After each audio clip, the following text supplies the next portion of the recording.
Hi Tuesday morning காலையிலேயே நல்லா fresh up ஆகிட்டு சாமிக்கு ஒரு தீபம்லாம் ஏற்றிட்டு ஒரு குட்டி ரெசிபி ஷேர் பண்ணலாம் அப்படின்னு சொல்லிட்டு கிச்சனுக்கு வந்தாச்சு. அந்த ரெசிபி வந்து என்னென்னு பார்த்தீங்கன்னா கருவேப்பிலை தொக்கு.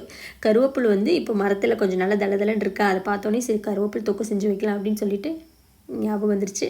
செய்யறதுக்கு வந்து ஸ்டார்ட் பண்ணிட்டேன். கருவேப்பிலை, கொஞ்சமாக வெல்லம், கொஞ்சம் உப்பு, புளி, இது மூணும் போட்டு நல்லா மிக்சியில் நைஸாக அரைச்சிக்கோங்க. அரைச்சதுக்கப்புறம் ஒரு கடாயை வச்சு அதில் எண்ணெய் ஊற்றிட்டு அந்த அரைச்சி வச்ச விழுதை வந்து அதில் போட்டு நல்லா கிண்டிகிட்டே இருந்துட்டிங்கன்னா ஒரு 10 நிமிஷம் அந்த பச்சை ஸ்மெல் போயிடும். அதுக்கப்புறம் மிளகாப்பொடி, வர மிளகாப்பொடி, அப்புறம் கடுகு, வெந்தயம் ஒரு ஸ்பூன் போட்டு ட்ரை ரோஸ்ட் பண்ணி வச்சுருந்த பொடி, அந்த பொடி அதையும் போட்டு நல்லா கிண்டி கொஞ்சம் ஒரு 1/4 டம்ளர் தண்ணி ஊற்றி நல்லா வெந்து அந்த ரா ஸ்மெல்லும் போயிடும். அதுக்கப்புறம் எடுத்து சாப்பிட்டிங்கன்னா அவ்வளோ டேஸ்ட்டாக இருக்கும். அதுக்கு வந்து ஆக்சுவலி சின்ன வெங்காயம் வச்சு சாப்பிட்டோம்னா அவ்வளோ அருமையாக இருக்கும். சின்ன வெங்காயம், வத்தல், இது 2 வச்சு சாப்பிட்டு பாருங்கள். காலையில் சுடு சுடு சாப்பாடு போட்டு ஒரு ஃபுல் கட்டு கட்டிட்டு ஸ்கூல் போயாச்சு. வீடியோ பிடிச்சிருந்தா லைக் பண்ணுங்கள், ஷேர் பண்ணுங்கள். பாய்.